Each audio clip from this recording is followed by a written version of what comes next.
Good evening, everybody. It's the Old Wolf here for another episode of the Witch and Wolf podcast. My incompetent technical witch here. Hey, I had everything Once set up again, except for that. Except for that. I got to turn off Forgot the to turn off the sound. Yeah. Sorry for that little bit of loop in the beginning there, but hey, Echo. that's what happens when you go live. Hi, Ann. Sorry, Tuesday nights are not about Tara or messages, except in the context that sometimes we talk about it. You're more than welcome to come back tomorrow night, 8 p.m. Eastern Standard Time, and Shiya will be back on, Yeah. and you can get that love message. That's Shiya's end of the spectrum. This is Tell them about it, Witch. Yes, tomorrow night, 8 p.m. Eastern Standard Time. What the fuck Wednesday? You can get your free reading message from Spirit tomorrow night. It's all the wolf. Ow. So yes, no, it's quite okay. You're welcome to hang out. We will be talking a little bit about Tara and stuff like that. Tonight's podcast is entitled The Evolution of Magic. I believe strongly that the only way to understanding elements, not only within the now, but of our future, is understanding the past and how that relates to things. And magic is definitely a trigger word, depending upon where you are, who you are, and many other variables. Everybody has a different interpretation of what magic is. So we're going to delve a little bit into the history, the evolution of magic. Hello, Barry, Jenny, and my sister Jamie. Welcome, welcome. Thank you again for joining us.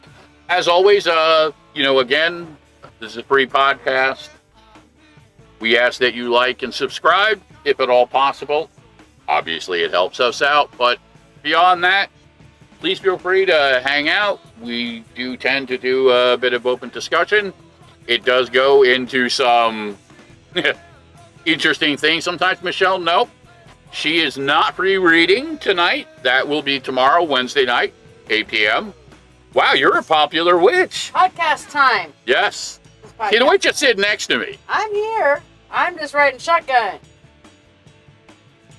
Magic is actually a core dynamic, and I agree. It is not only is it not bad, it is completely misunderstood, and as a word within language has been completely warped out.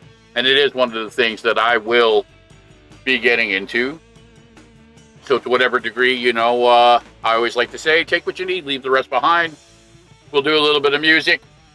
As always, we like to start the podcast off talking about a lot of the people that we support as well who support us. We're going to go through them real quick. We have our sister Suzanne, Mystical Moons. I just figured out who Ben is. Yes, who is Ben? Oh, that's got to be. Is that brother? Is it Brother Jay? Mm-hmm. Brother Jay doing the bend over. How interesting. Well, we'll get to you in a few. But our sister Suzanne, Mystical Moons, really great stuff. And for those of you that are deep into what we'll refer to as the craft, a lot of really interesting types of crystals and things that she gets that are not transformed yet. They are, as they say, the raw element.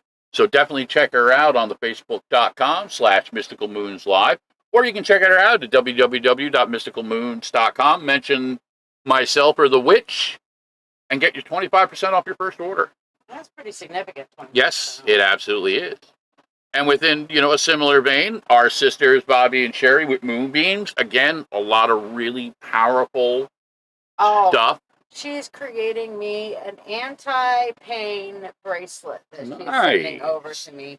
And that world peace bracelet that she did that had like lapis lazuli and apatite together.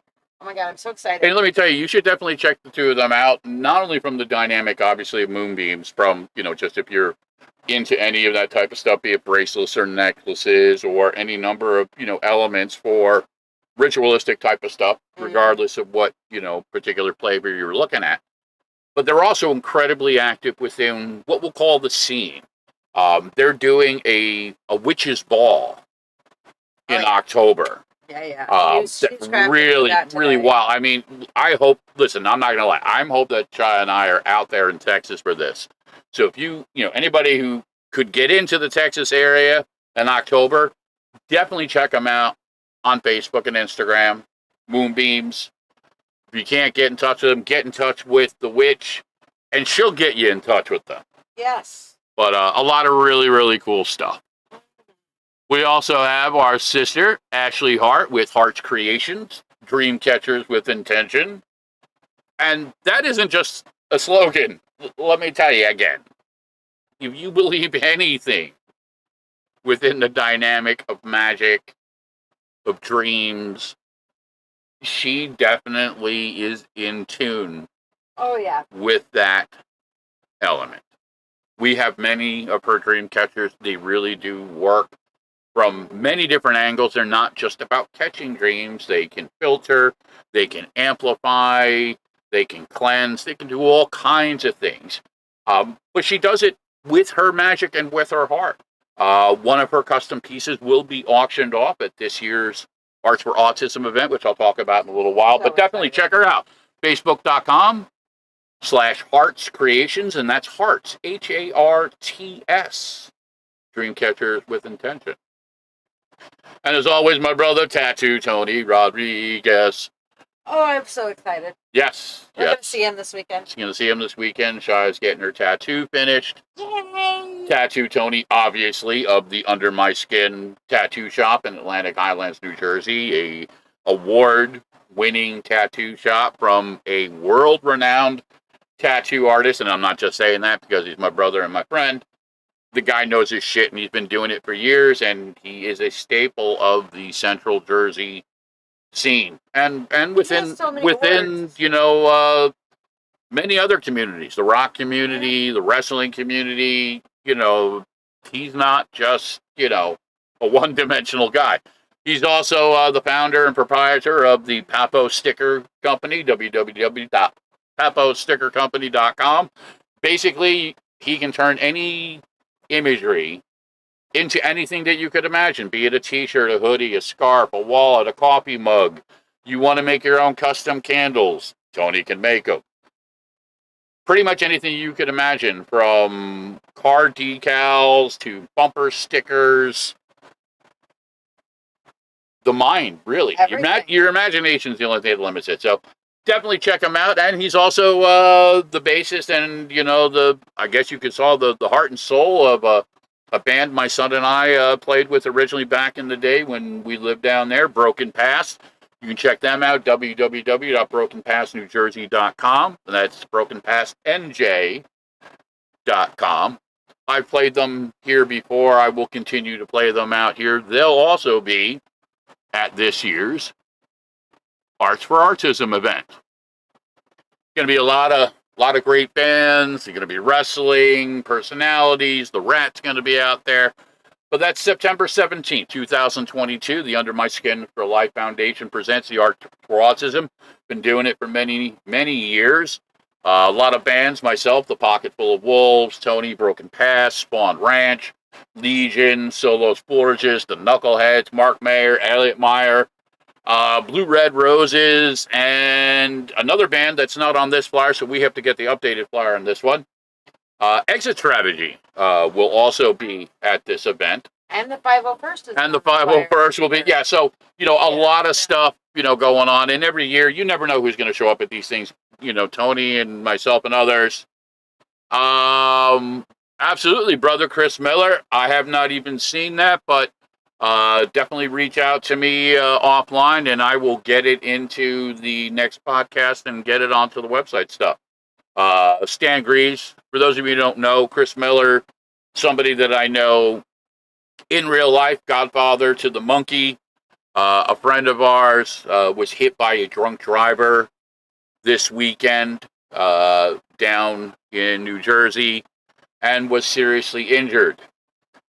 This is the bane of everybody who rides a motorcycle out there, that there are a lot of fucking stupid people out there, drunk people, indigent and fucking apathetic people, and a good guy, a father, a friend, a brother, is now fighting for his life for it. So say a prayer, burn a candle, send your love for Stan because he really needs it right now. Definitely Thank you, Brother Chris, for letting me know that there is. I wasn't even aware. If you have a link, you can go ahead and post it in the comments. If you actually have a link, you're welcome to post it in the chat there. Go ahead and do that. But get me whatever you have, and I'll make it. Shiya and I will make sure that it gets in there more officially, so that way we can try and do what we do. Listen, we live in a fucked up world. There's no way to get around it. Bad things happen to good people every day. Yeah. And, you know, all we can do is what we do going forward. So the focus, and Chris and I just actually talked about this the other day, is, you know, for Stan to heal, for him to be able to fight back from this and to be able to walk out of this hospital, you know, with his wife and his sons and his friends and get back to living. So that's what we're going to focus on going forward.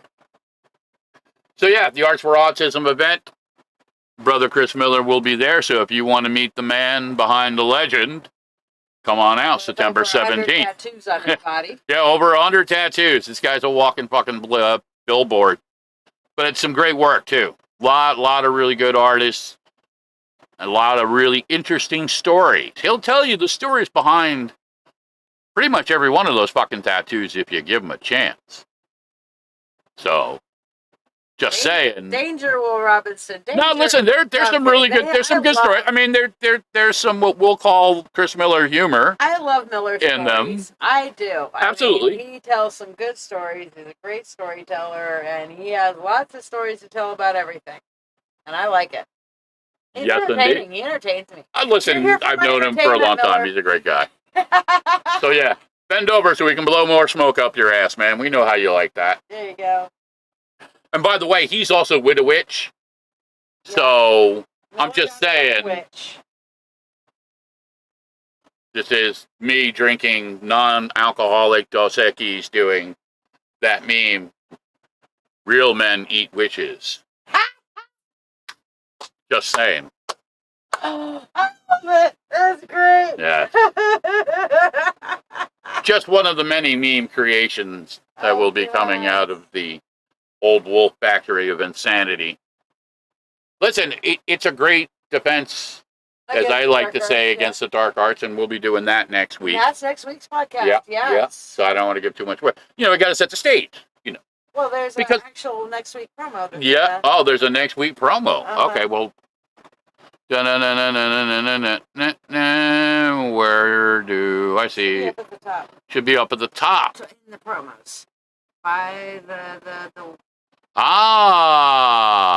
so here we go. Right, see, I learned something new. That's next week. That's next week. Defense against the dark arts.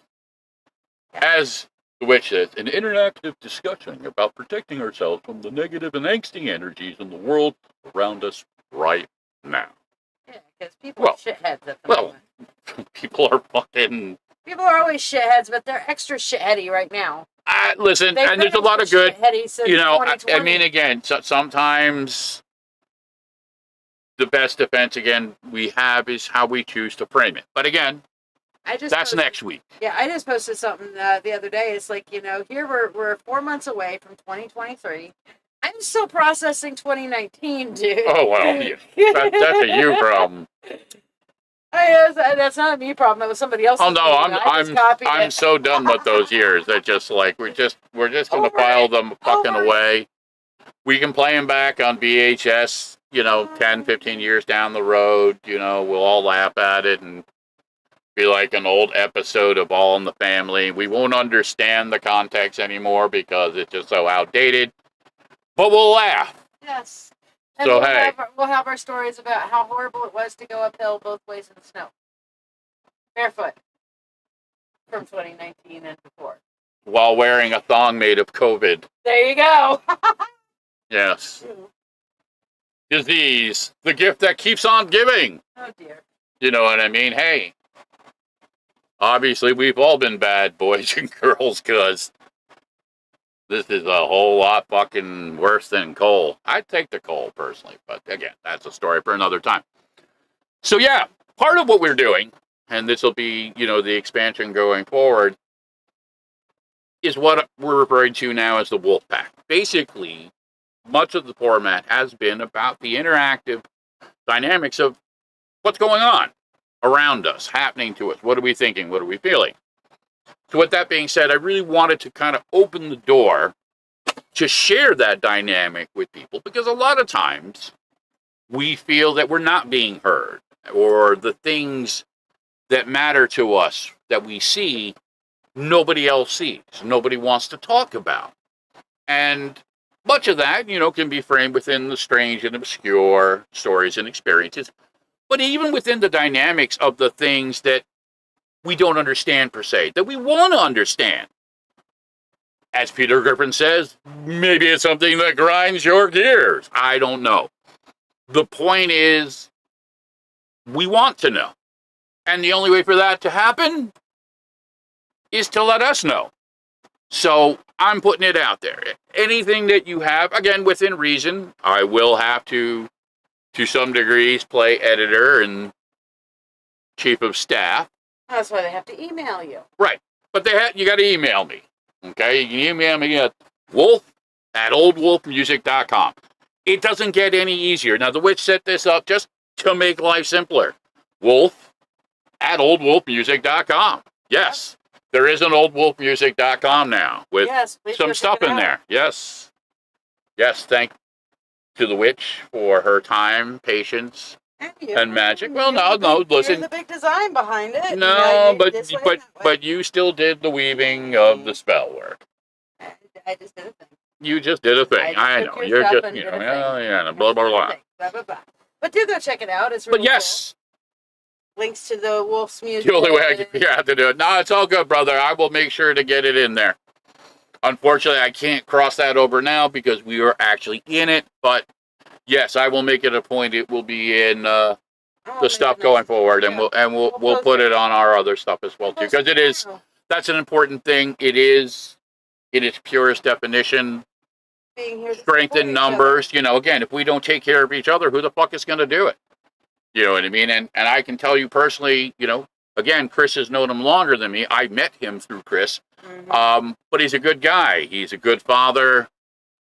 You know what I mean? So what we can do, to whatever degree that we can, it does make a difference. Sometimes shitty things happen to good people, and when that does happen, and we know they're good people, we have to rally around it. Yeah, rally together and say we're gonna be the wolf pack. We're gonna be the strength in numbers here. I mean, I know we'll be supporting it. Again, all we can do is ask. And even to the degree, and thank you, Brother Miller says it, spells and prayers, whatever, your framework is, take that extra moment, throw that coin into the universal wishing well and send it his way. He'll appreciate it and his family will appreciate it. And, maybe it'll make a difference. You know what I mean? It's better to try than to not to. And, he's somebody who's definitely worth it. Magic makes a difference, man. It does. It really Magic makes a difference. So, yes, the evolution of magic. This is, for most of us, a loaded word. You say magic, and it has all kinds of connotations. Witchcraft, sorcery, necromancy. These are all derivatives that over the years were framed into the context of magic, and for very specific reasons. Now, the English word magic, mage, magician, comes from the Latin magus, which came through the Greek, which is from the old Persian magus. And it's just, again, a variation in how language was framed back then. But it traces way, way back into, ancient Semitic, languages, within the Talmudic, Hebrew, Magash, Aramaic, and, Syrian elements. And there were other words that were applied, soothsayers, prophets, teachers. But somewhere, late 6th, early 5th century, the term found its way into the ancient Greek, where it was first used with a negative connotation, basically to apply to things that were regarded as fraudulent, unconventional, and simply dangerous. The Latin adopted this meaning in the term roughly in the 1st century BCE, and it became incorporated into Christian theology during the 1st century CE, that basically early Christians associated magic with demons, and thus regarded it as anti-Christian religion. And it remained basically the theme throughout the Middle Ages. Christian authors, categorized a diverse range of these elements that I mentioned before: enchantment, witchcraft, divination, astrology, and they were all framed under the context of magic. Now, even in early modern Europe, Protestants used the analogy that Roman Catholicism was itself magic rather than religion, and Christian Europeans, as they began colonizing the rest of the world, they labeled anything that was non-Christian that they encountered as quote unquote magical. Now, in roughly the same time, there was some shifts, and in Italy, humanists reinterpreted the term to create more of a positive context to express the idea of what is referred to as natural magic. Now, both negative and positive dynamics of the terms reoccur in Western culture from that point forward. But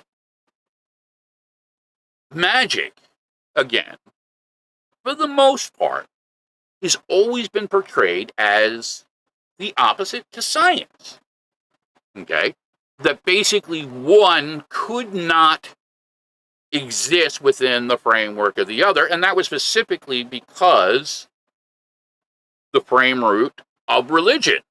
And these aspects were consistent not only within Western European dynamics, but it also framed out within Asian systems.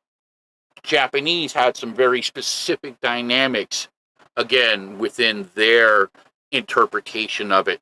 You see a lot of it, and one I think, for me at least, that stood out, and I know Shiya will definitely have something to say about this one, but we'll start in Egypt, and we'll dance to this.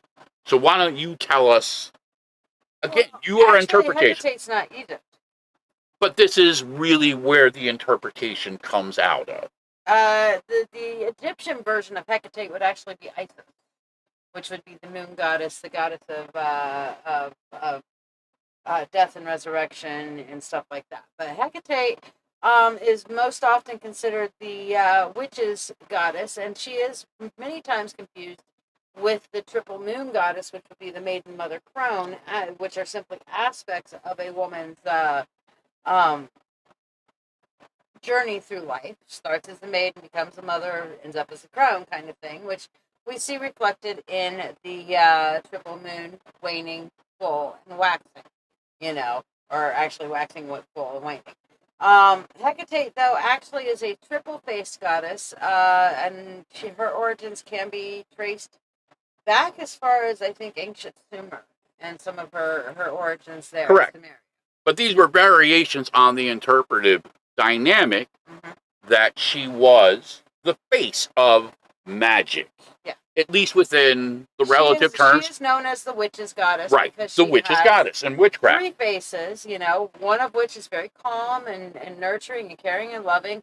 One of which is very vengeful and says, you know what, I ain't taking no shit. And then the faces she puts to the world, which is that of the mystic.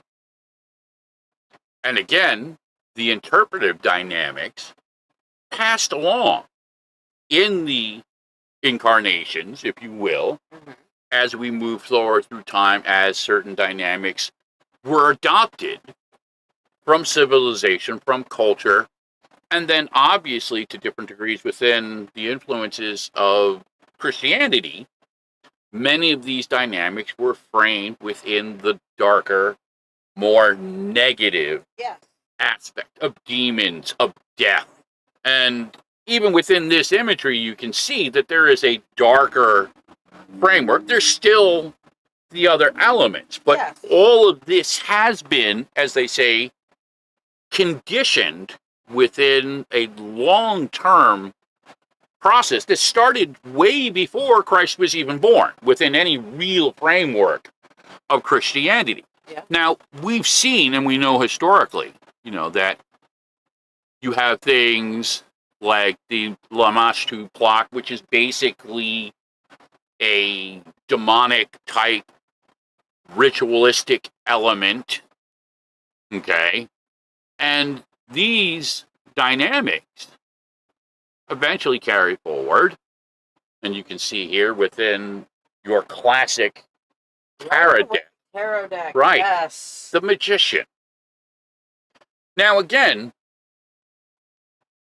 as time plays out, certain things are remembered, obviously more so than others. In the Egyptian context, the framework of the Book of the Dead, the incantations, the spells, if you will, were specifically designed, and they were only ever supposed to have been seen by what were referred to as the living incarnations of gods anyway.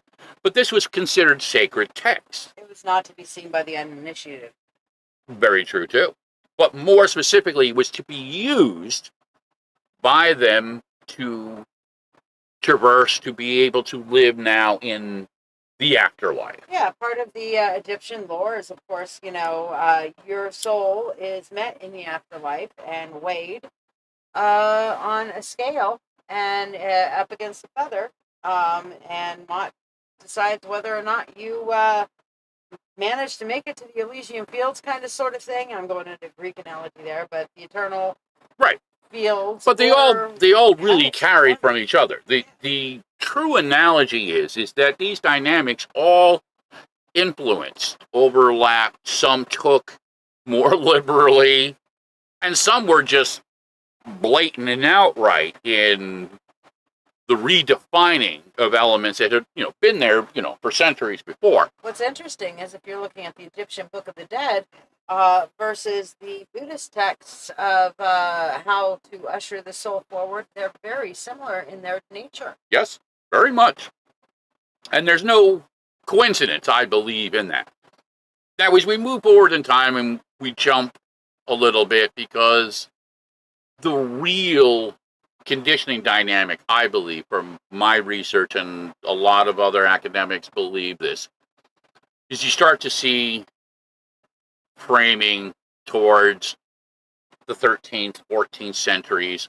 This is a 15th century original interpretation of the Magician from an old tarot deck that was actually found, preserved from that time period. And it's interesting to note that in that time period, each one of these is hand painted.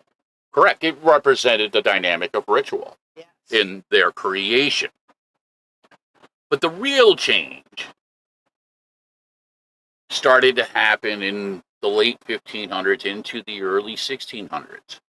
And it was another form of religious fervor in that witches, those who practiced magic and or witchcraft, became the focal point for a lot of the cultural and societal problems of the time. Now, this is an actual pamphlet that was put out, basically, and it talks about, witches being apprehended, examined, and executed for notable villainies by them committed both by land and water. And this was, again, in the mainstream in London in the early 1600s.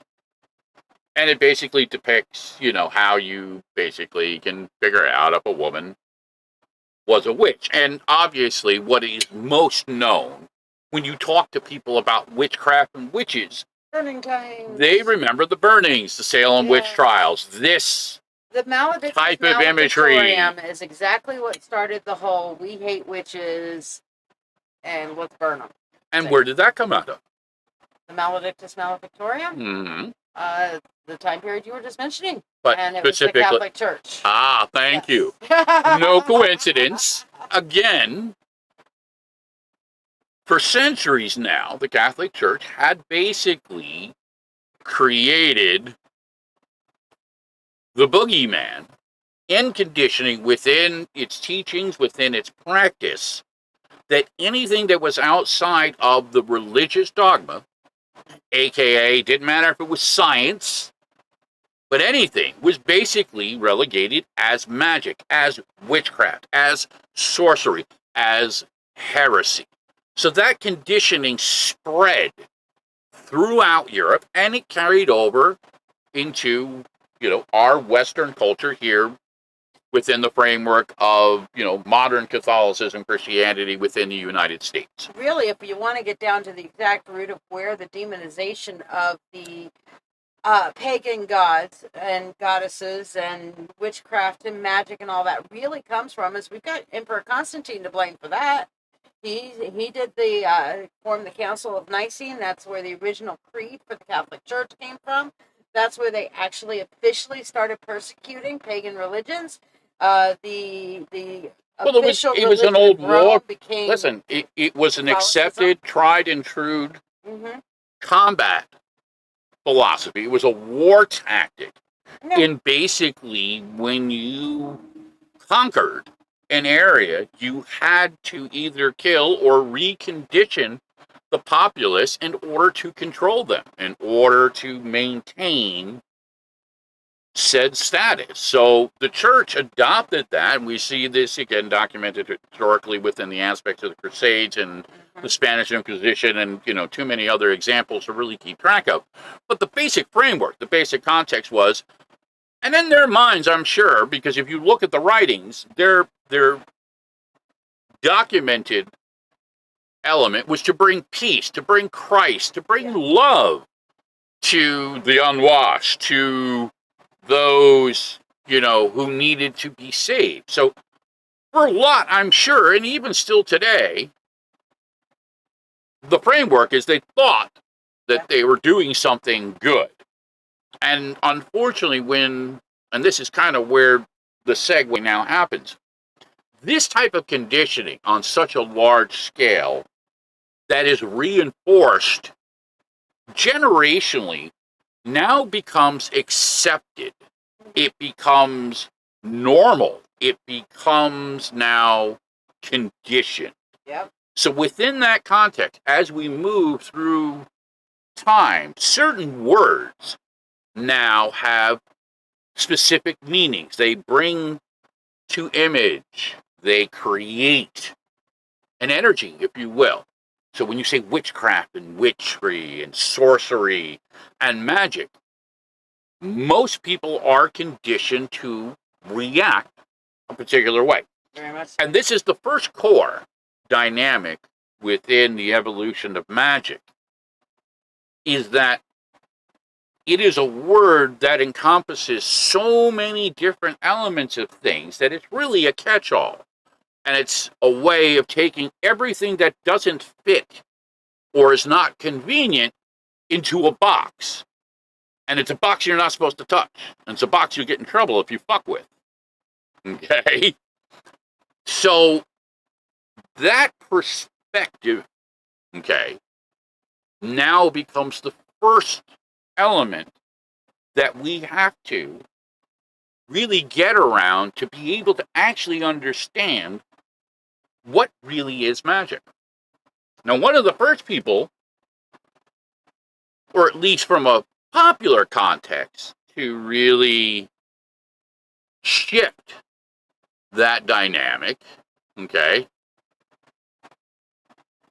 and I'm going to bring them up right here. Dun, dun, dun, dun, dun, dun. We'll go right there. I think we're going to use that one.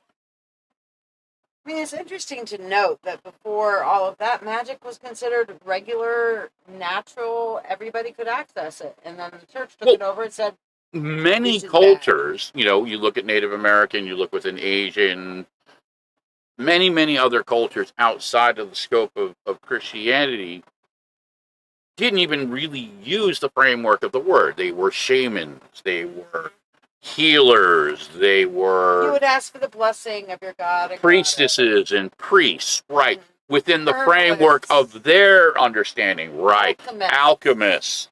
So midwives. Magic wasn't really a word that was as much in play, especially, again, within the framework of those who really had no exposure to it. Again, that's a bad thing. But within the Native American dynamics, those elements were a blessing. They were gifts to be able... Medicine, thank you.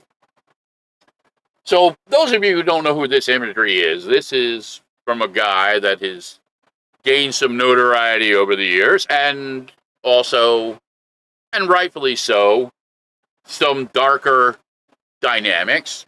And it is the unfortunate reality that good ideas are many times lost in the chaos of the person. Yeah. So I'll just segue that with, this is a piece of art done by a guy by the name of Aleister Crowley. Okay. Mr. Crowley. Now, Mr. Crowley has been labeled within dynamics of things, of the occult, some of the darker elements.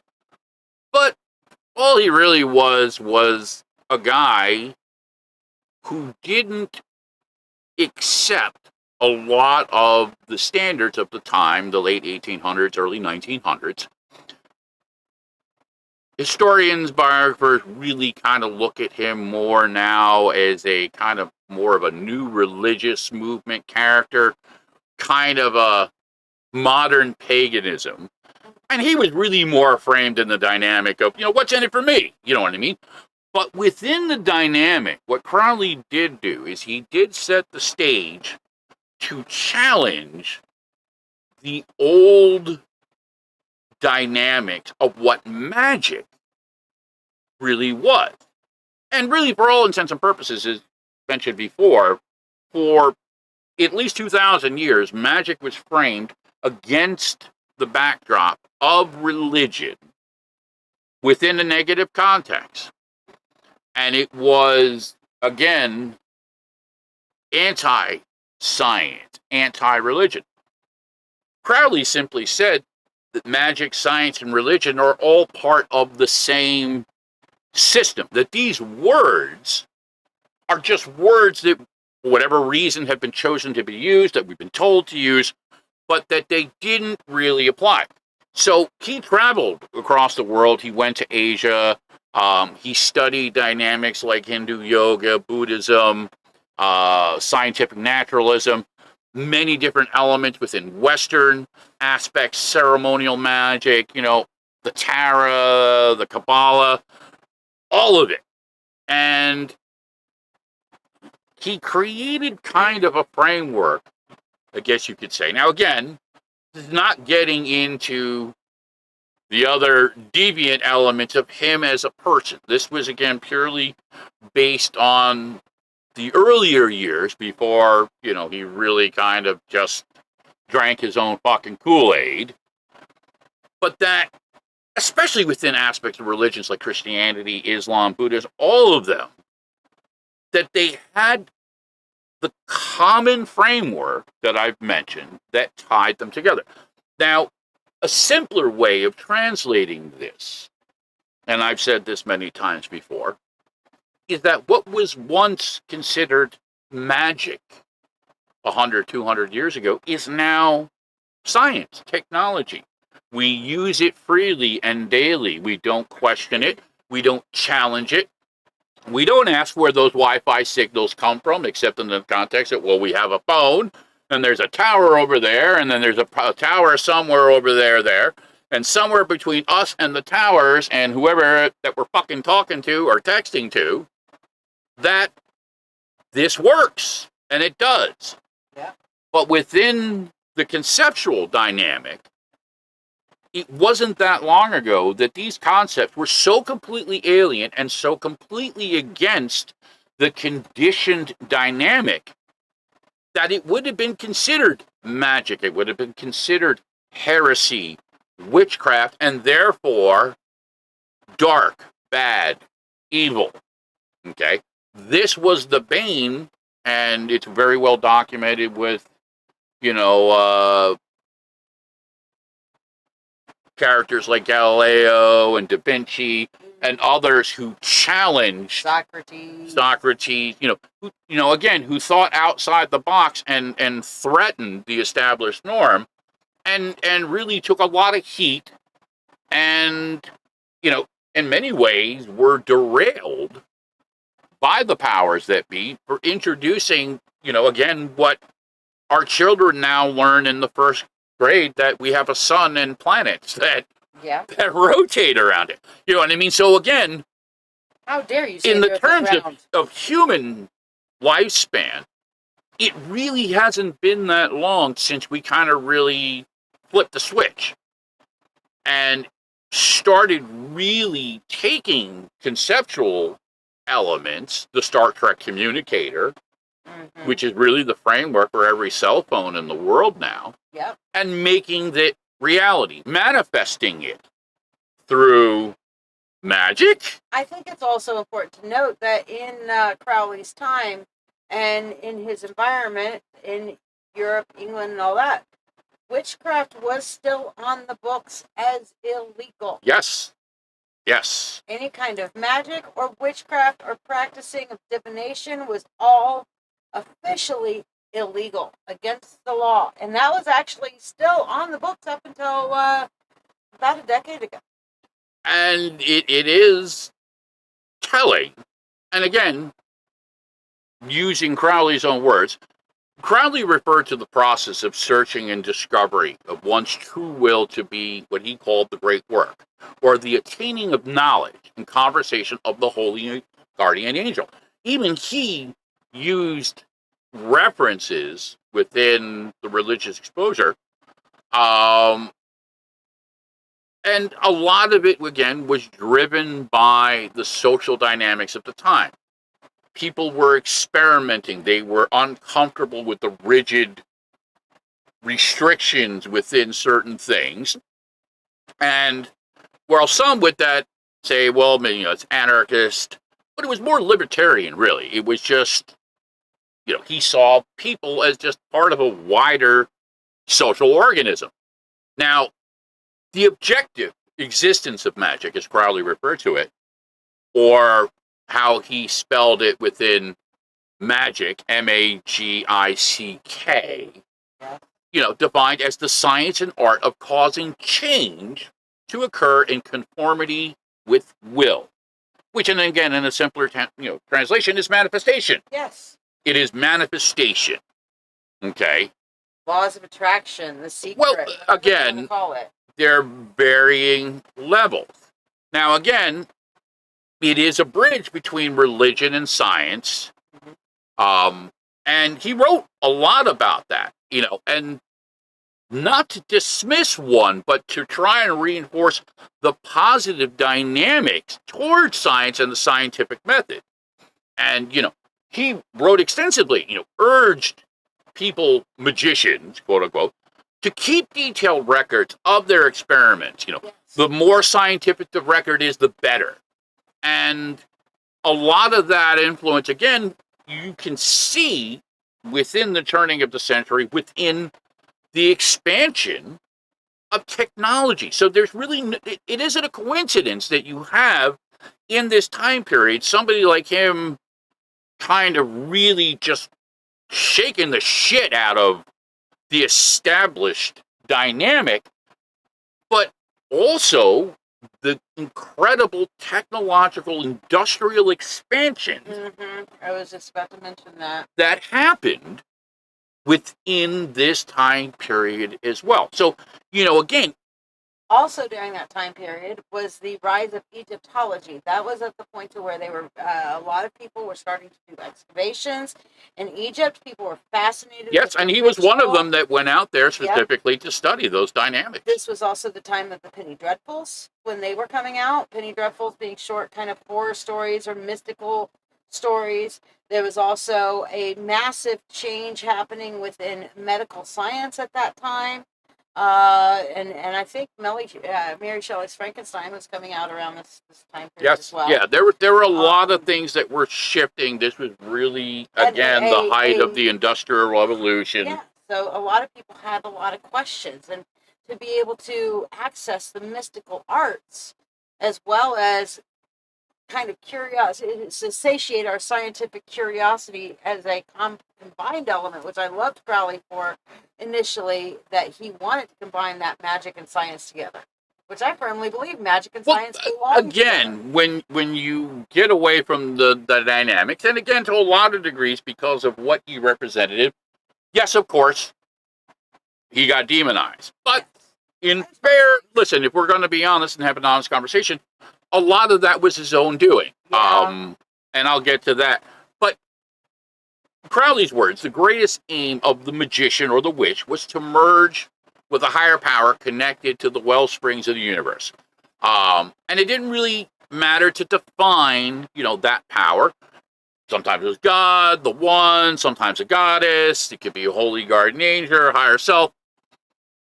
For him, and, he believed that the nature of divinity to remain a mystery, that was actually okay, that was good, because that gave it the ability to be easily translatable across the board.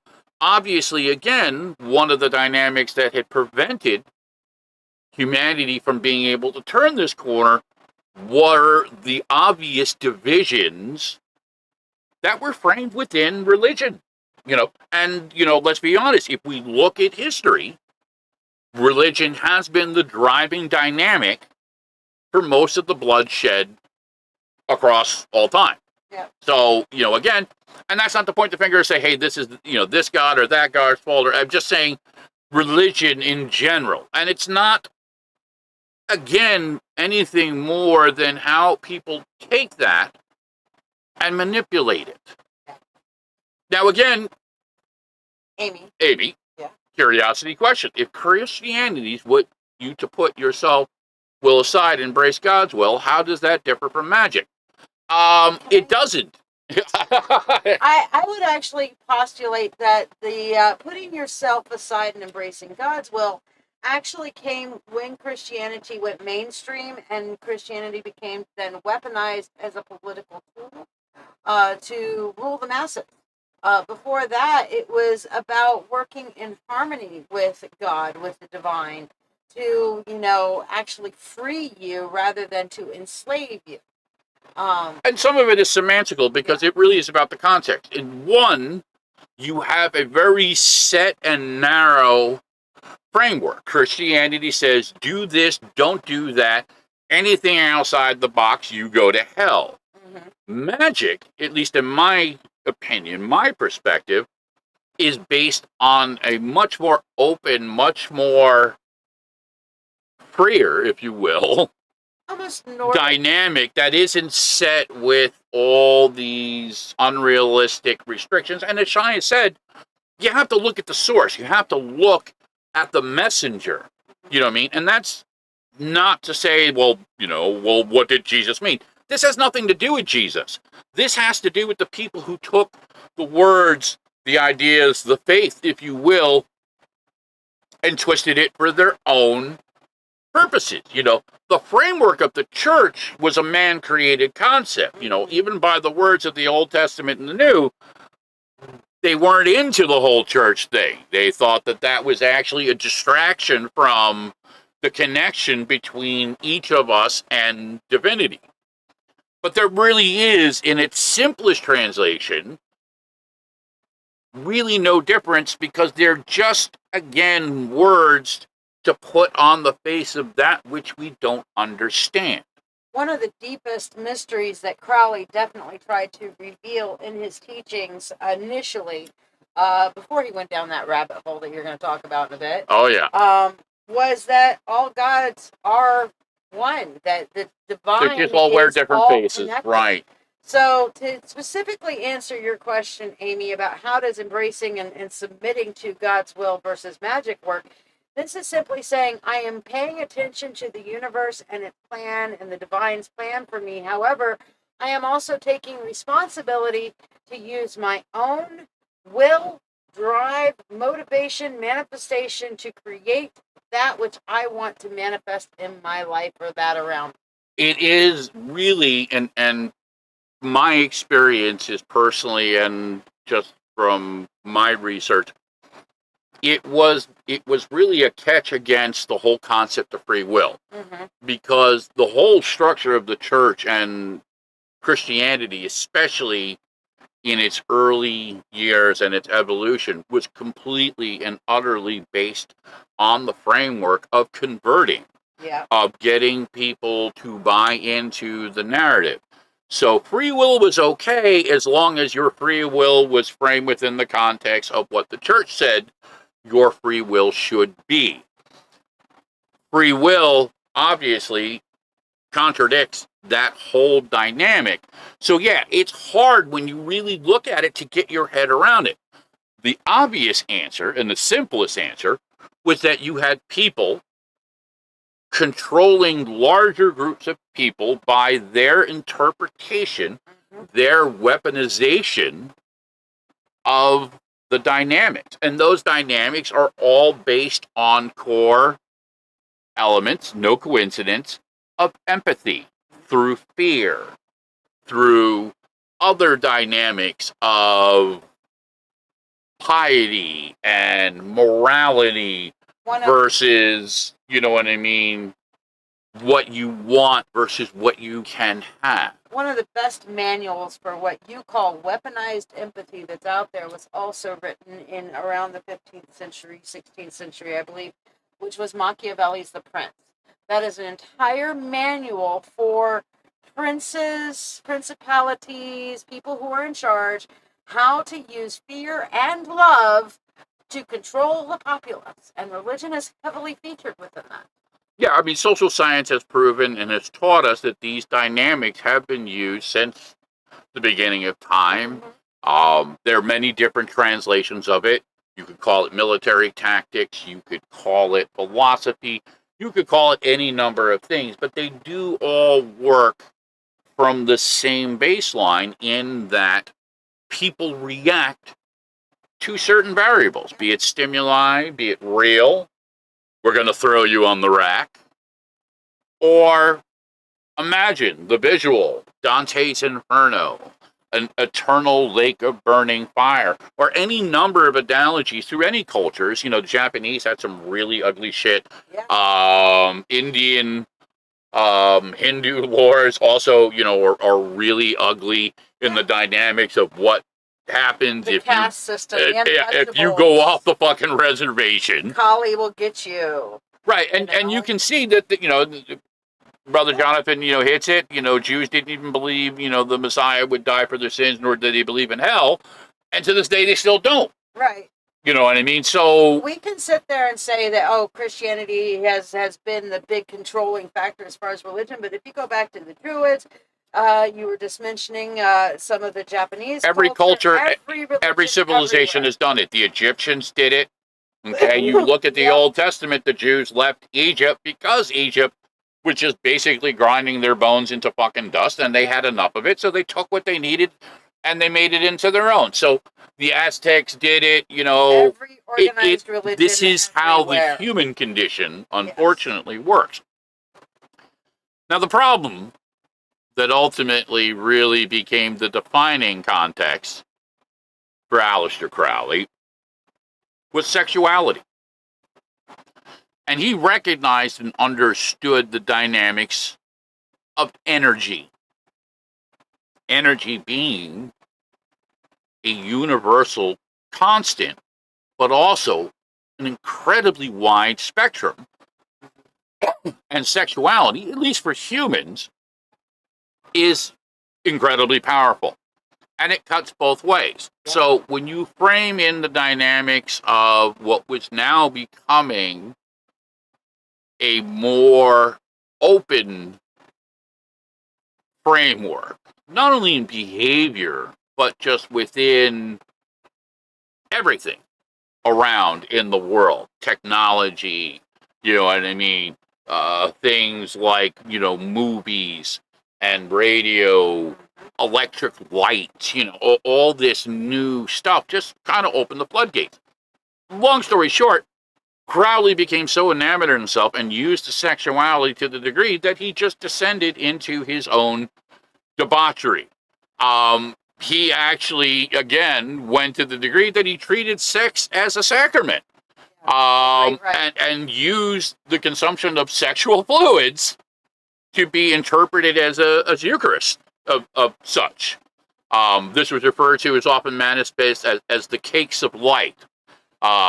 Basically a biscuit containing either menstrual blood or a mixture of semen and vaginal fluids. True story. Yep. Now, once that type of shit hit the public content, every viable thought, idea, concept that he had went out the fucking window. Because most people could not handle even a small slice of those dynamics. They were just too far outside the norm. Now, again, biographers, was he this, was he that? He kind of flew, he was autoerotic, you know what I mean? Sometimes, he was bi, he had sex with men, he had sex with women, he had sex with himself, and he just became consumed with the energy that sex created and the ability that sex had to manipulate. So within that dynamic and within, and he even said it himself, and it was pointed out by Freud and Jung that he became so consumed with that male toxicity, that dynamic within the sex, that everything else from there became tainted.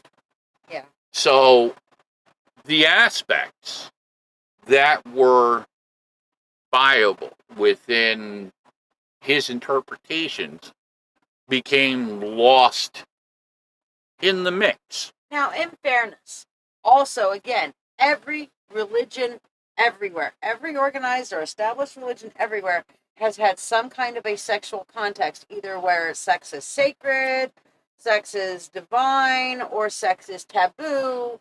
Dionysus. Then a sexual element to every religion. You name me any religion that you think doesn't have a sexual context, and I will tell you what the sexual context is. Well, again, because the dynamic of sex within, again, and I mean, again, would take away the biological.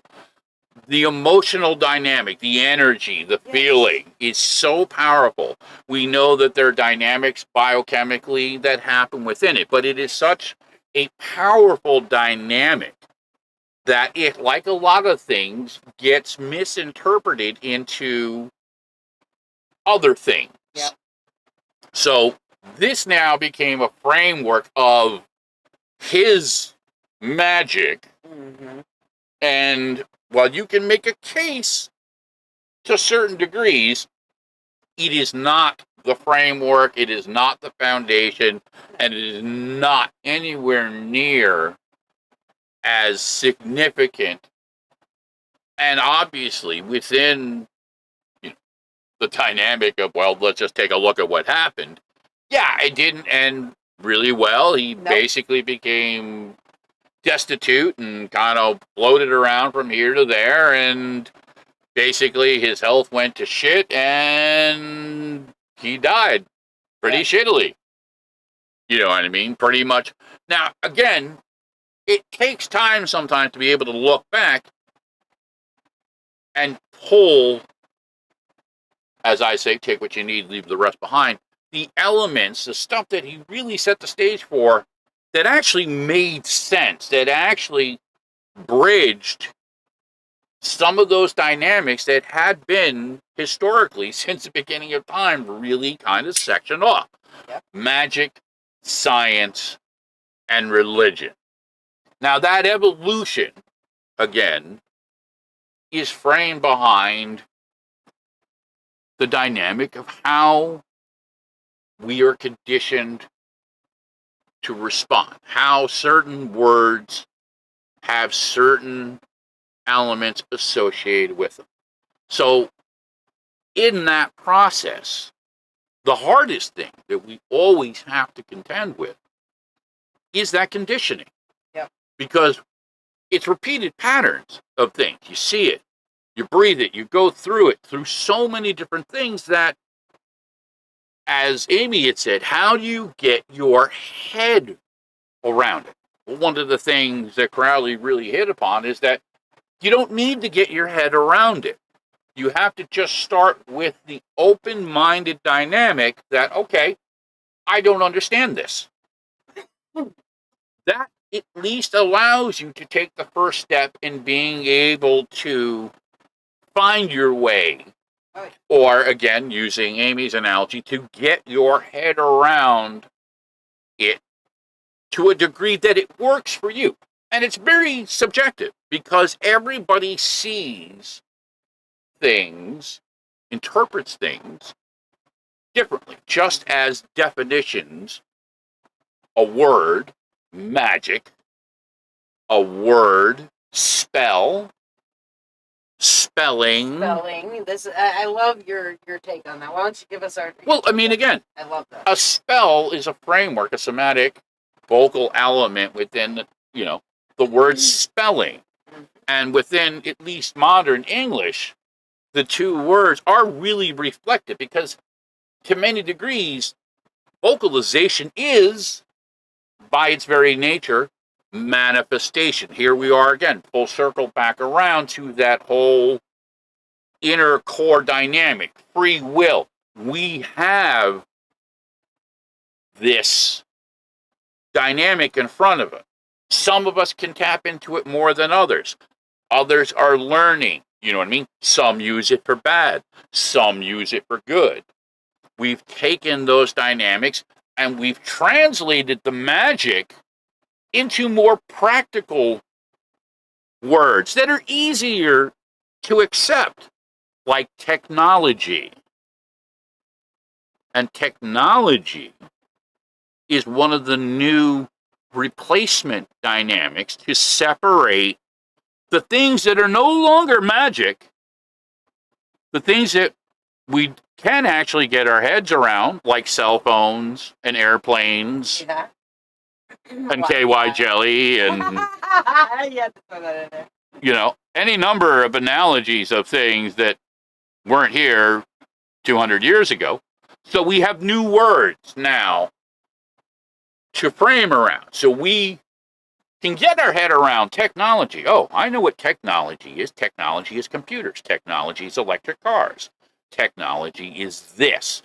And technology now is this beautiful box that we can throw all this new stuff that, well, we can't say it's magic because magic meant this. Magic meant the things that didn't make sense that you couldn't explain. Well, we can explain these things now. Radiation. Back in the day, radiation was a curse. That's how in certain areas within Eastern Europe, as insane as this, again, they knew that particular rocks, particular elements had particular properties.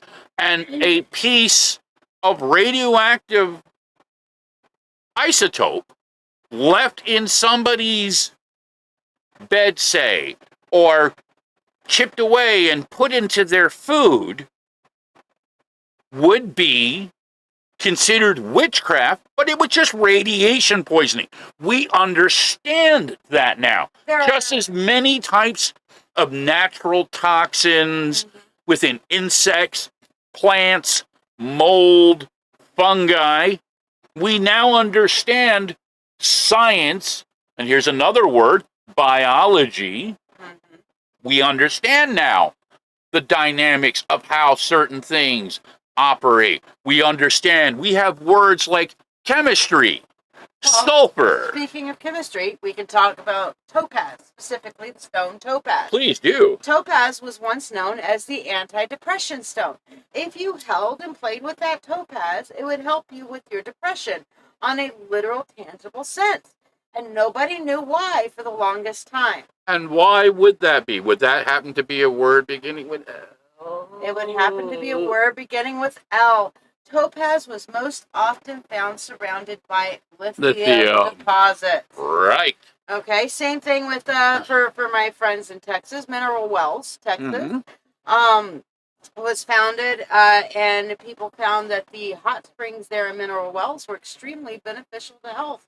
I mean, all of fucking marijuana. Marijuana has been a sacred herb for God knows how long, and was used in rituals and this. Right. Peyote, all the mushroom, psilocybin hallucinogens, also were considered to be magical because it would allow you to see things that you couldn't see otherwise. And now we understand it better. But it doesn't make it any less real for anybody who's ever done a real ritual magic, a type of thing. Yeah. Reality is, again, it's subjective. Here's a discussion you and I were having the other day. The ritual magic is not that far off from just power of manifestation or the power of suggestion. Or the assembly of certain dynamics, which is really, again, ritual. Yeah. So ritual says you take these ingredients and you put it together and you create this. I love what Jonathan said. Yes. Right here. And it's a great thing. It's been said time and time again. Every thought is a prayer and every word is a spell. Amen.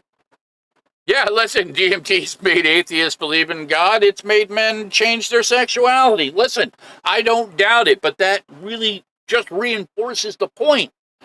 That this is just an ever-changing framework based on your point in time and the amount of knowledge that you have from before. And then you factor in the conditioning. Yep. That is the trick, to get out of the old conditioning. Just because somebody said this doesn't necessarily make it real. Now, I'm not suggesting, nor am I endorsing, well, I've never been on a rocket ship, so therefore I can't prove the Earth is round, therefore it's flat.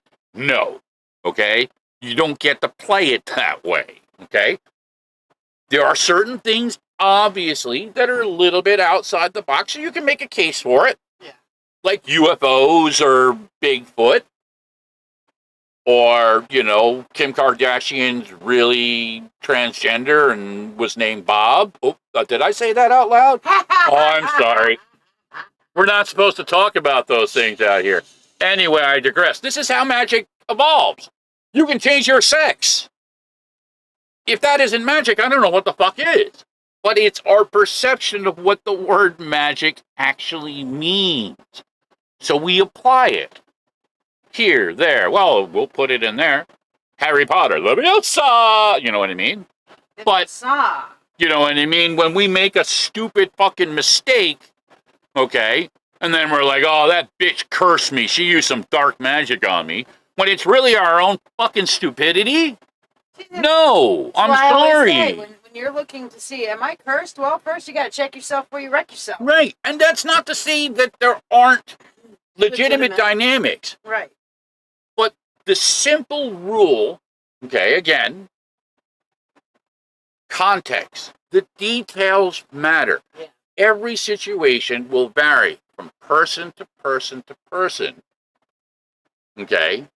From moment to moment. And that dynamic in itself means that there are infinite possibilities. Now, we can connect the dots. We can figure out certain types of things. If I light this house on fire, it will burn down and the people inside will probably die. Okay? Not rocket science. Okay? So, certain things have to be looked at within what is established. General consensus. Humans can't breathe underwater. So we accept that fact that we don't try and breathe underwater lest we drown. Now, granted, we created magic, aka technology, to create scuba kits and diving suits so we can go underwater and breathe. In the same dynamic, we didn't get wings. We can't fly. I gotta tell the Wright brothers. Fucking Icarus, that whole thing. Yeah, don't go flying. Yeah. You get close to the sun, that's it. That's your ass. What did we do? Made airplanes. Orville was like, fuck that. Yeah. Orville made wings. And now flying is just fucking, like an everyday thing. I don't. If you don't mind me taking a slight detour, which absolutely, and I was going to get to it, but please feel free. Okay, karma is originally a Sanskrit/Buddhist word that was meant to describe cycles between lifetimes. The way that we use the word karma these days is like, okay, I'm doing good, so good things. It's will like happen a curse to me. Again. I'm doing bad, so bad things will happen to me. Yeah, you can absolutely change your karma in that respect because of what natural law teaches us. And natural law teaches us how magic in the metaphysical world works as well. Every action has a consequence. Good actions have consequences, good consequences. Bad actions have bad consequences. Some people say no good deed goes unpunished. Listen, it's, again, so many possibilities. But the thing is that when you start making a cognitive behavioral change in your life, you absolutely can 180 your life in a different direction. But it also, again, hinges on that simple dynamic within manifestation. And manifestation also reflects the dynamic of what we believe. And using your own words, and it's a great teaching moment, Jess. Your exact words. I feel like I just lost my world that night when I went for help.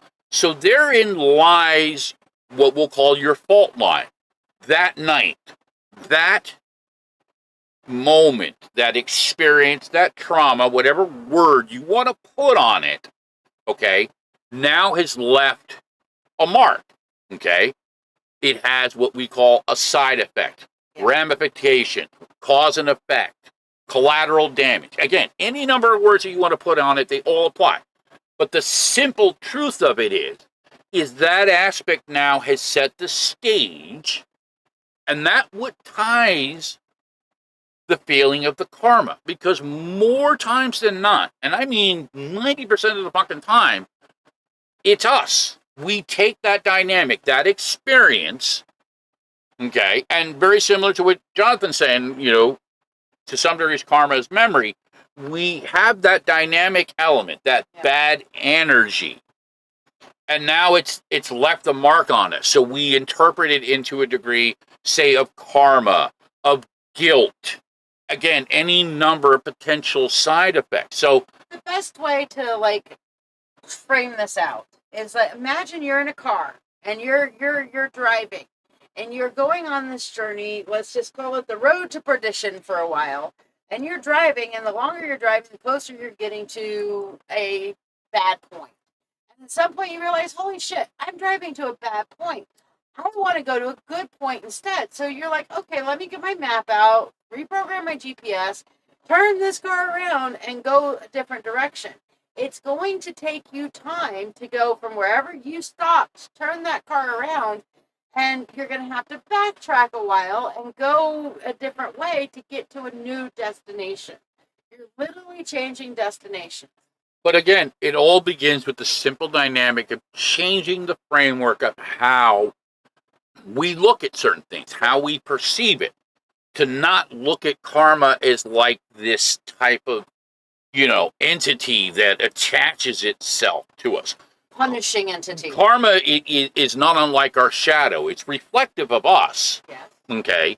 But ultimately, as Shiya said, we control it by its very definition, you know what I mean?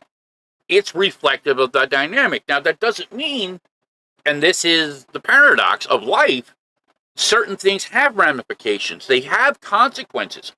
Bad things happen to good people every moment of every day. It doesn't make sense. You know what I mean? So, especially as high-functioning empaths, we continually struggle within that dance because a lot of it doesn't make sense. So we try and put a face on it. We'll throw words like karma, destiny. Destiny is old. Generational curses. Yeah. And I say that tongue in cheek because they do sometimes exist. Generational curses / generational conditioning. But especially the further we try and move to grow and heal, all the more difficult it becomes to keep that dynamic of shifting, to not just stay within a dynamic, not to just accept the thing just because. Now, don't get me wrong, black is still black and fire is still fire, but we can learn, we can adapt around it, and it starts within the internal dynamic. That magic, for lack of a better way, and to tie it back together, is inherent within each one of us. We set the stage, we manifest it, we create the fucking demons, we give them life, just as we can breathe love and laughter and joy within the same literal flip of the switch. The real honest truth, though, is that it is so much easier to go downhill than up. It is so much easier to go downhill than up. If you're trying to climb up to that, spiritual mountaintop, that is so much harder to climb upwards than it is to just fall downhill. Okay, so it's going to take a little bit of time and effort and work and manifestation, both physically, mentally, spiritually, emotionally, and magically, to start climbing to that spiritual peak. And when you can look out and look down and say, look at how far I just climbed, and look at the fucking view, and it's awesome, it's worth every moment. But no it's doubt. hard as hell to get there. But it's also, again, a simple context. It's just like any other type of injury. Mm-hmm. And if you just look at it from a simple, again, human framework, you break a bone, it takes X amount of time to heal. Yep. You break multiple bones, well, it usually translates geometrically into longer time. Yep. Different diseases, different situations, different elements will translate differently. And even within that translation, each person, some people will heal faster, some people will heal longer, some people need other things, be it medicine, maybe rehab. Mm-hmm. And those rehabs can be physical, emotional, mental, spiritual.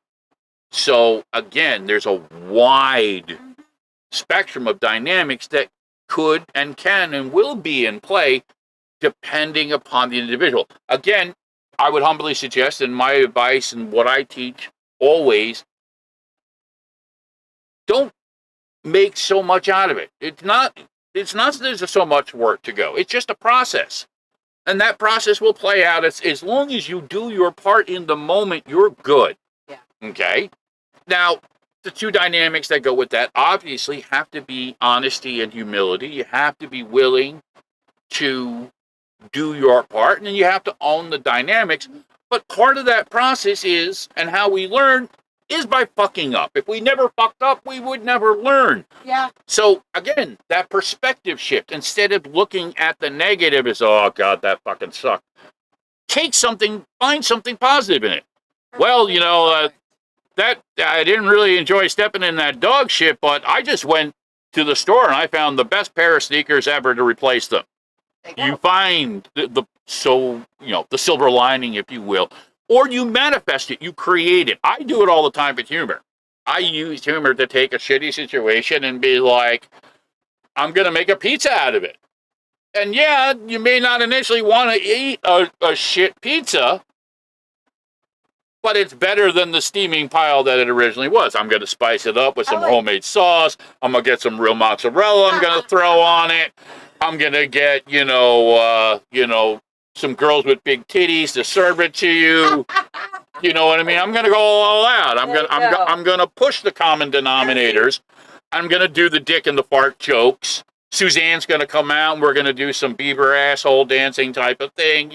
It's all on. Yeah, we have a perfect example from one of our adventures when we went to a flea market. and we got to a flea market, and it was kind of a crappy flea market. Oh yeah. As we were leaving, what happened? I got to get rid of Alistair. I Okay, I bye, can't. Alistair. I can't stand this. He just looks. just He just looks like he wants to fuck me. Yeah. That's all He I probably see, and I'm just does. like, you're dead, man. Yeah, well, Get he over still wants it. to fuck I you. know, but that's the point. But when I we were don't dance leaving the that way. crappy flea market, what happened? The keys, remember? Well, yeah, we found some poor couple, a family's keys to their vehicle. That they would not have been able to go anywhere without. Yeah, they would have been somewhere in the dirt that was just at a random weird place. Listen, the other day in Walmart, I saved 2 people from literally crashing and killing each other. And I just stood there as both cars were coming at me, put my hands out, was like, stop. And somehow, magically, they weren't paying attention to each other, but the crazy long-haired white boy old wolf in the middle of the goddamn road going, stop! Doing his best Moses routine. That got everybody's fucking attention. And I kid you not, it saved a fucking accident. Listen, the one old guy rolled his window down and was so thankful. Granted, I got a couple of odd little looks, like, you know, but crazy white guy I'm used to that. But listen, I would rather be that crazy guy and fucking do something than, like, stand there, like, again, and there was somebody over on the side recording it with their phone, like waiting for the goddamn accident to happen. So they had something to post up on fucking Reddit to be like, hey, look at these crazy old people. That's why old people shouldn't have driver's licenses. Probably. You know, and I just, you know, me, again, I have a little, you know, don't get me wrong. I understand the entertainment value of a good car wreck. But, you know, all joking aside, if the universe gives you an opportunity to stop somebody suffering, why in the purest sense of it, what kind of asshole would I be to just fucking not make the effort? And that's how I look at it. You know what I mean? It's not that I have anything to prove except to myself. I don't want to just flip off, you know, give the universe the finger, because I know I'll get fucked in the end. Yeah. So I'd rather, you know, be wrong for the right reasons, take my chances, because, you know, I can look at myself in the morning, I can be like, hey, you know what? I tried. May not have worked out the way that I wanted or anything else, but at least I was there. You know, it's the old analogy, you know, baseball players, you know, you got to step up to the plate. You know what I mean? You got to be in it, you know. Otherwise, you're just a fucking spectator. Yeah, if you don't step up to the plate, how are you going to get it home? Now, again, as a performing musician, I like spectators. It's cool, but context. You know, sometimes being a spectator is not the correct answer. But again, it goes back to that whole perceptual thing. We have these dynamics that have been passed along. Okay, it's not anybody's fault. It's not Gary's fault. It's not Jess's fault. It's not Amy's fault. It might be Shia's fault, but that's all. Again, a conversation for another. You blame me. Why? Because you're there. Because me? Just because I am? Because you're all right, hold on. We're going to have to take a commercial break. we're going to play, just for those of you who know, we got the Arts for Autism event. I did a track a while back. It's an acoustic track. It's called Birds in the Field. But the video I made basically is a collage of elements from within the Under My Skin for Life Foundation, from us performing, interacting, and a lot of the people involved with this incredible charity organization that myself and my son have been members now for a good number of years, going on 8 years.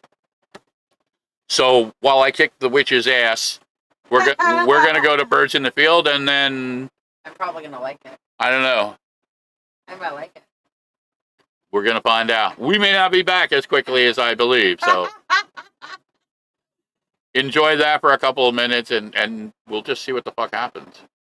Now you got me all screwed. All the way up at the top. All the way up at the top. I saw it. You were on it for a minute. Yeah, no, I was looking, you know, I got that right there, and then, there it is, that right there.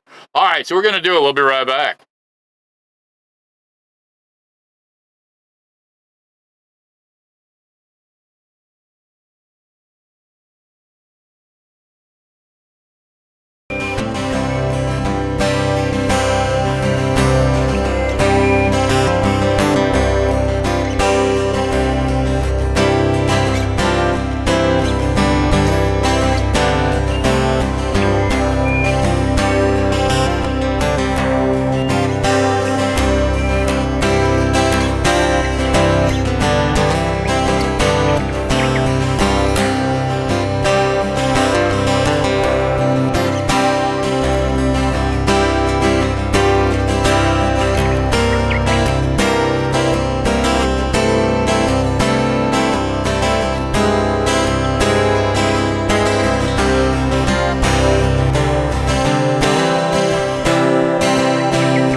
So yeah, that was Birds in the Field. That was one of the first songs that I had written way back in the day.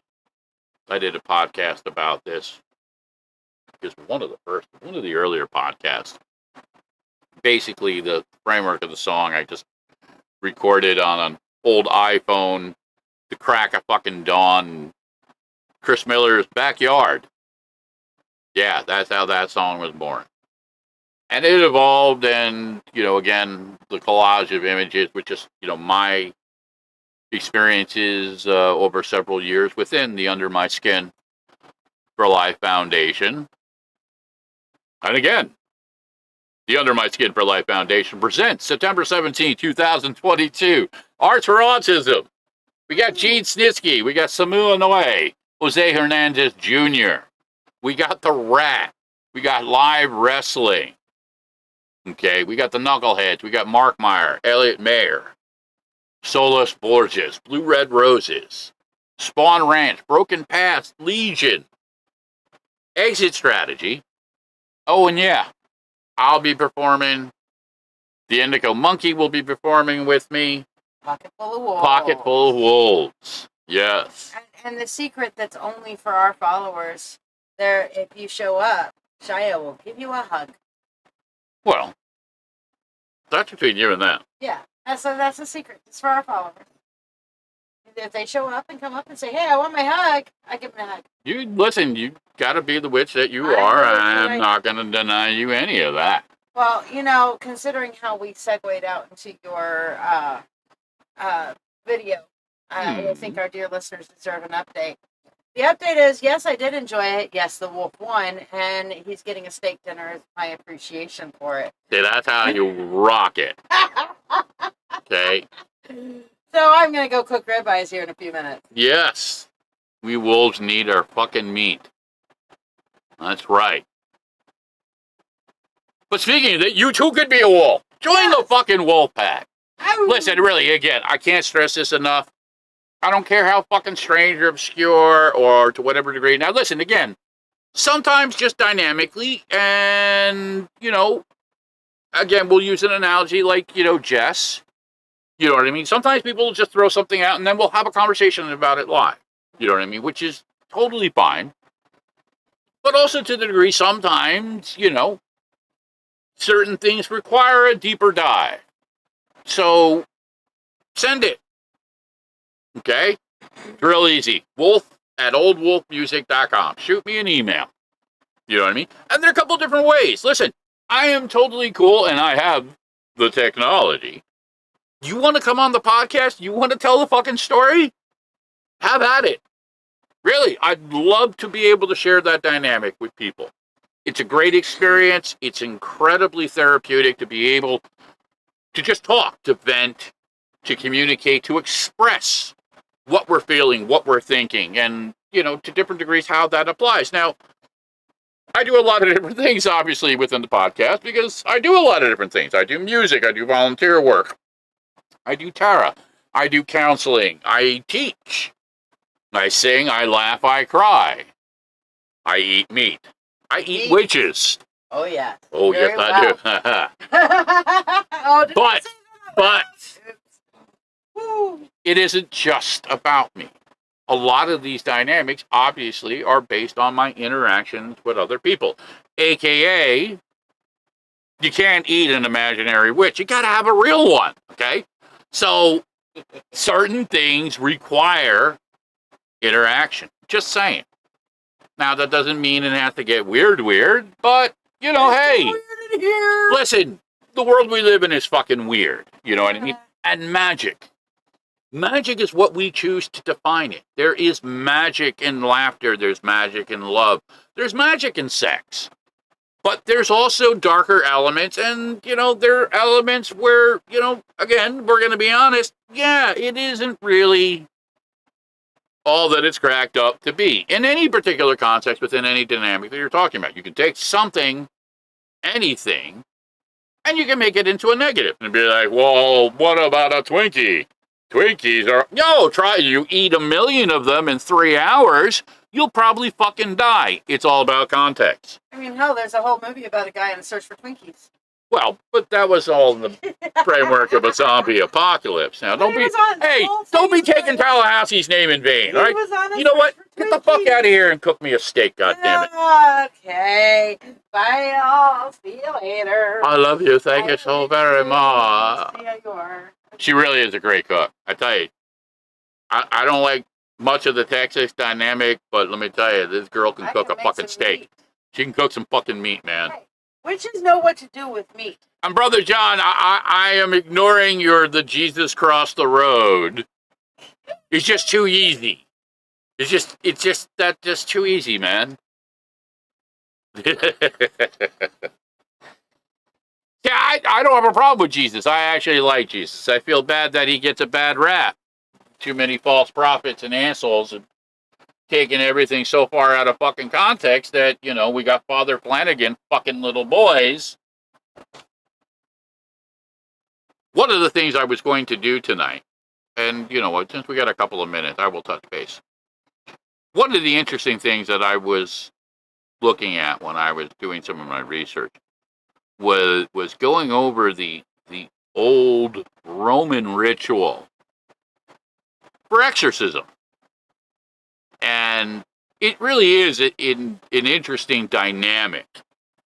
But the very, very core framework of magic was the centerpiece of their defense against said magic. You know what I mean? It's the most insane oxymoron. And it really is. I mean, don't get me wrong. It's an incredibly powerful and beautiful ritual. And it really is framed using, again, the core dynamics of how magic actually really does work within manifestation, within ritual, and within obvious, because manifestation, or another word that can be inserted, faith.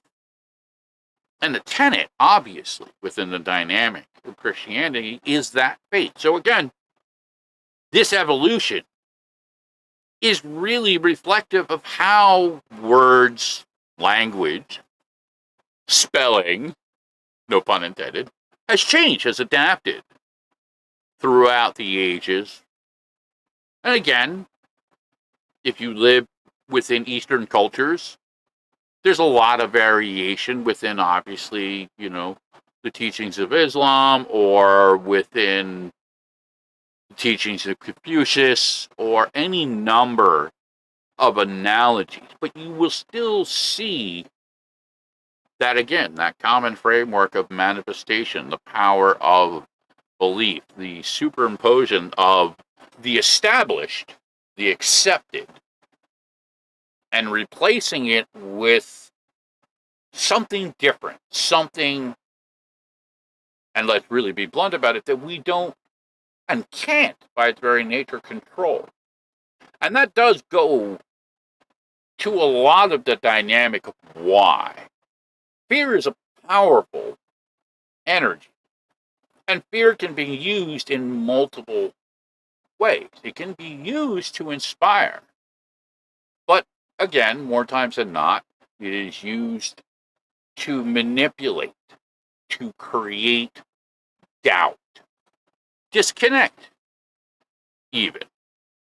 So those aspects, those translations, are consistent. And Jess, you're absolutely right. Fear is an incredibly, I don't know, the worst feeling, but it's a bad one. And it's reflective of the moment and the person. So, that's how it translates for you, then it's absolutely real. And that's, again,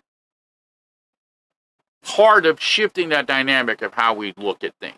That it doesn't matter if we understand it per se. It doesn't matter if we agree or disagree. And it doesn't even really matter if we can or cannot see it, smell it, taste it, touch it. perspective being what it is for the other person, it's real for them. Now, again, some would argue that is a core foundational element within true empathy. But I would argue that it also is reflective of a simple dynamic of being open-minded, to not framing things from the self-centered, but from the bigger picture, the greater dynamic of how it really does play. Now, case being what it is, context being what it is, it's not always easy. So, if you roll up to me talking about all the pink dragons that are chasing you, yeah, I may have a hard time of being empathetic to your situation. My practical mind is going to say, all right, what the fuck is this motherfucker on, and how are we going to get he or she or it down off of it? More practical context, because that's my experience, my understanding, my perspective. But for them in the moment, and trust me when I say it, somebody who has experienced the fear of a very realistic fucking hallucination, doesn't change shit in the moment. You know what I mean? And me being right doesn't make the situation any better. In some cases, if we're really being honest, sometimes it makes it worse. Because now that disconnect may very well not only compound the situation, but obviously confuse the dynamics. 1,001 possible variables, but when we can step outside the box, even with a simple word like magic, to remove all the little attachments, even to some degrees, replace it.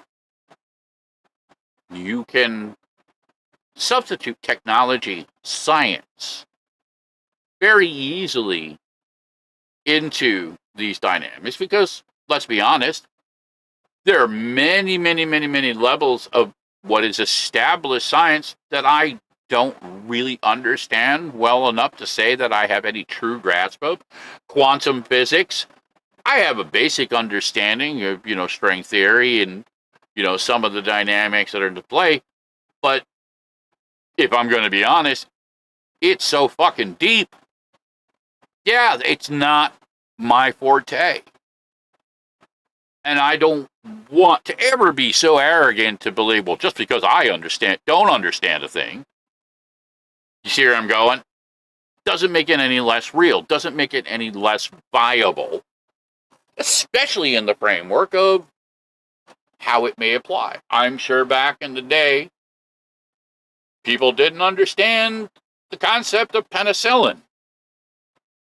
They didn't understand a lot of things because we weren't there. There was no framework. There was no context. We have that.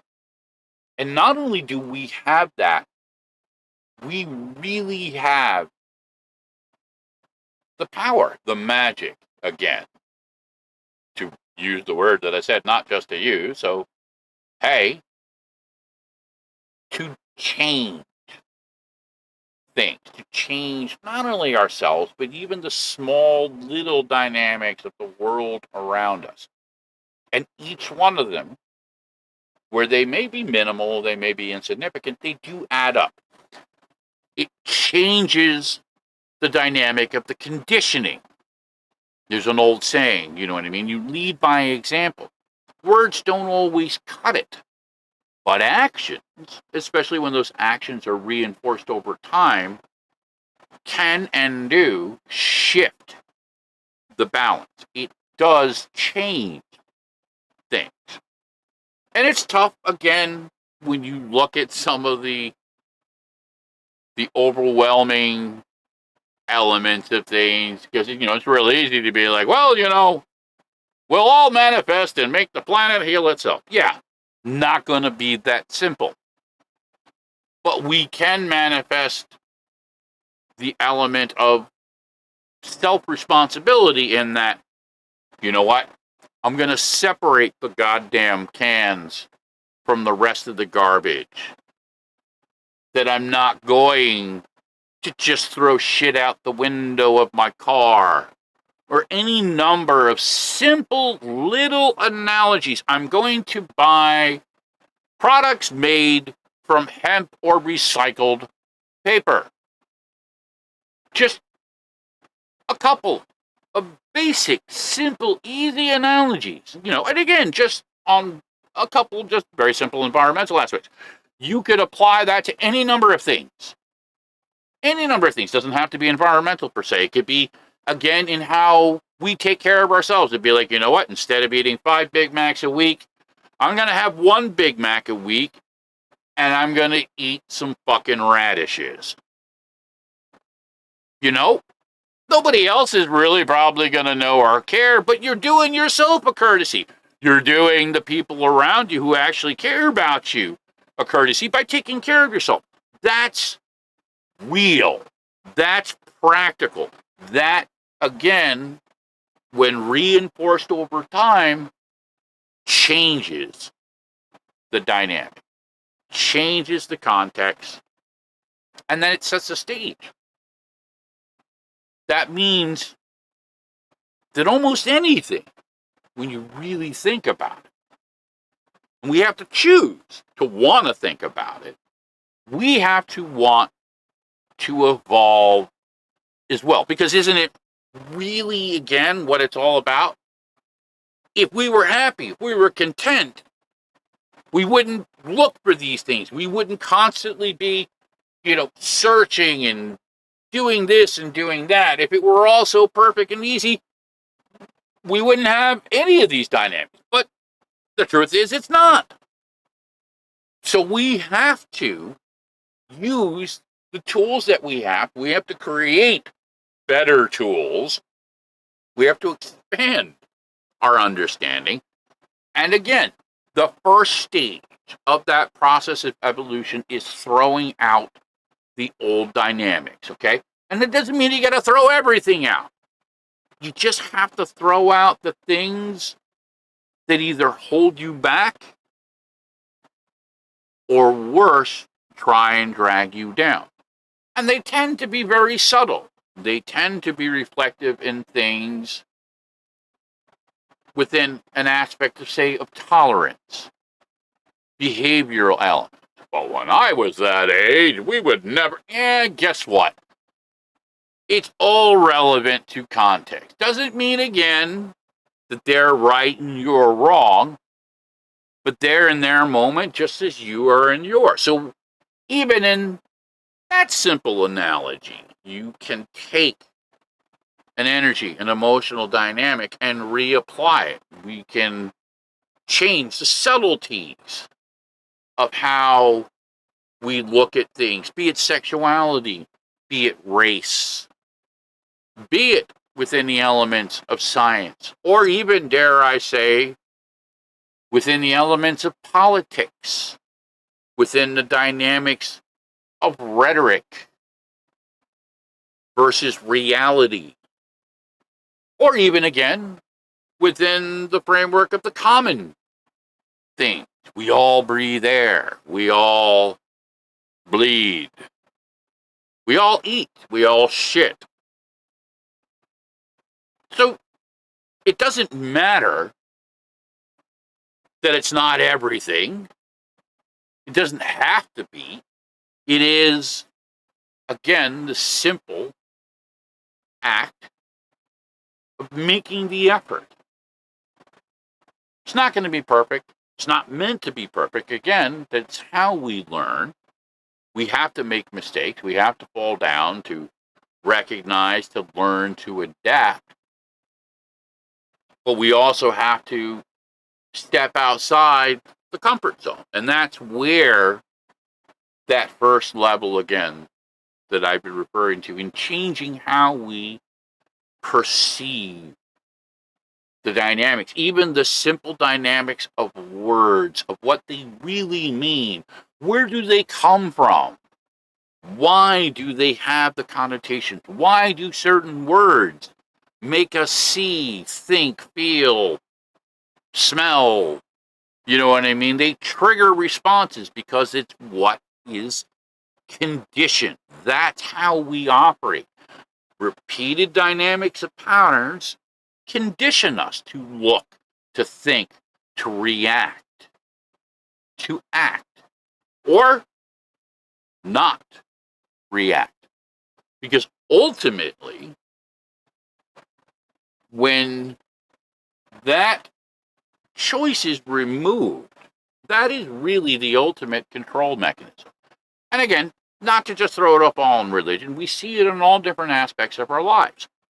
It's referred to as gaslighting, okay? It's referred to within the framework a lot of times within narcissists. But you can see those behaviors reflective in many different ways.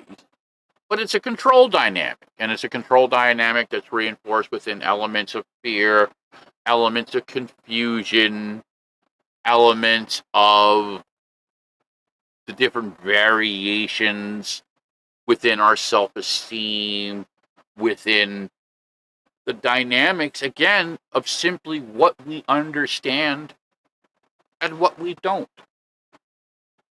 There's no such thing as a stupid question. It's an old analogy, but it's a true analogy.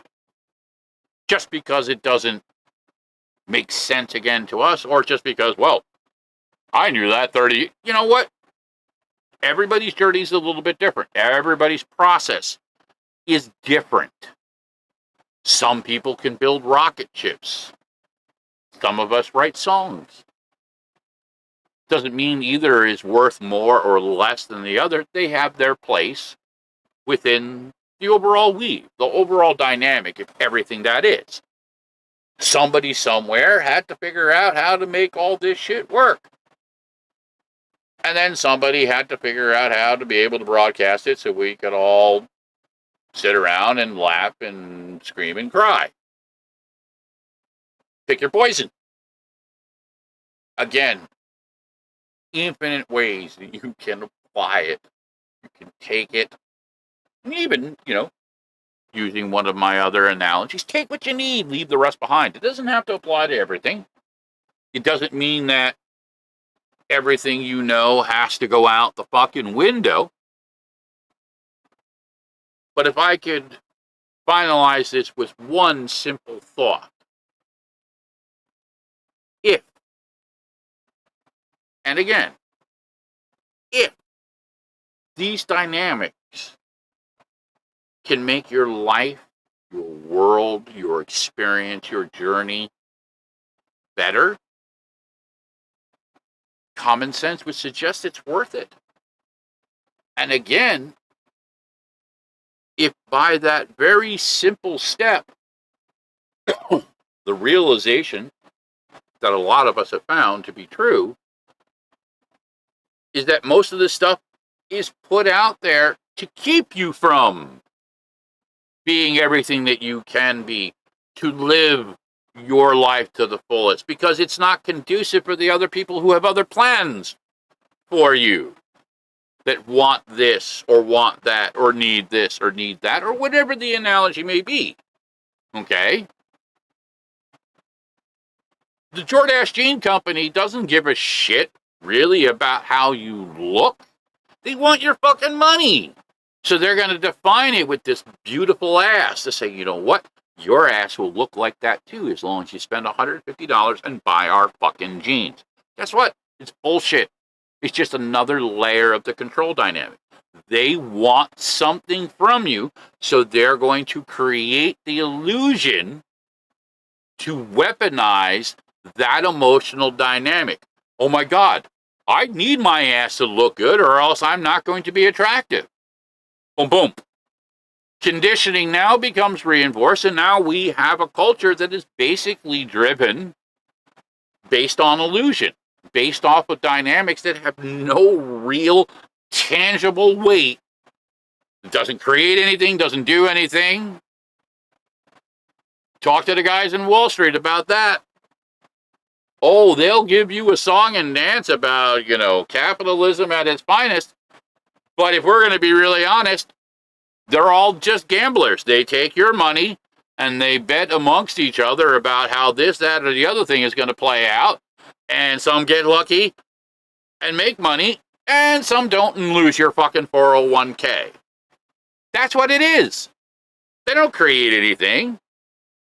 The system never existed up until, the last, 100 and some odd years. It's just basically another control dynamic for people to get what they want from other people.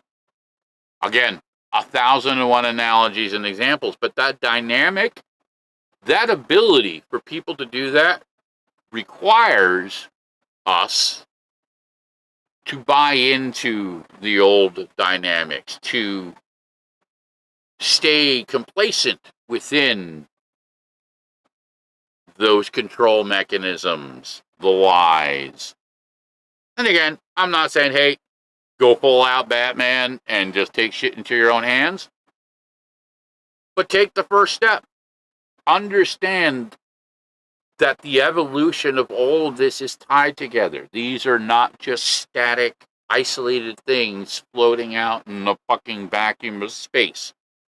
They are reflective of our culture, of our history, and by its very nature, therefore, our future. Okay? And that future is your future. Okay? Again, take what you need, leave the rest behind. But understand that words, language, all these dynamics that I'm talking about have been set by other people. Even I'm just a voice. I'm the old wolf. Yeah, so fucking what? I'm just a guy. I'm a guy who's gone through some things. I've experienced good. I've experienced bad. But what I have been able to figure out, that most of the dynamics, again, that I can control and that I can change, all center from that simple dynamic of changing the way that I think, the way that I perceive things, and then by default, what I choose to do or not to do with those elements. Words are empty without the actions to make them real. You can teach a parrot to recite scripture. It doesn't mean a fucking thing. So I'm going to close out tonight with one of the tracks that we will be playing at the autism event. Again, that will be, and just for the final, September 17, 2022. I'm going to be talking about a lot about this over the next few weeks or so until the event. We're going to be doing some stuff with the Rat, got some advertising, promotional stuff coming out. Interview that Tony is done, I'll be doing, other people. So this for me is a big important thing, and I do appreciate you all letting me share it with you guys, to everybody that can and will come out. Again, truly appreciated, love you for it. So again, we're going to close it out with a track called Keep On Talking. And I think it's a good one to close out the night. It is, as Shiya likes to say, her boundary song, but it is a dynamic that we can take to heart. You all have a voice, and that voice is yours. Okay, so keep on talking. Until next time, thank you again. Know that you are loved, love each other, and have a great evening.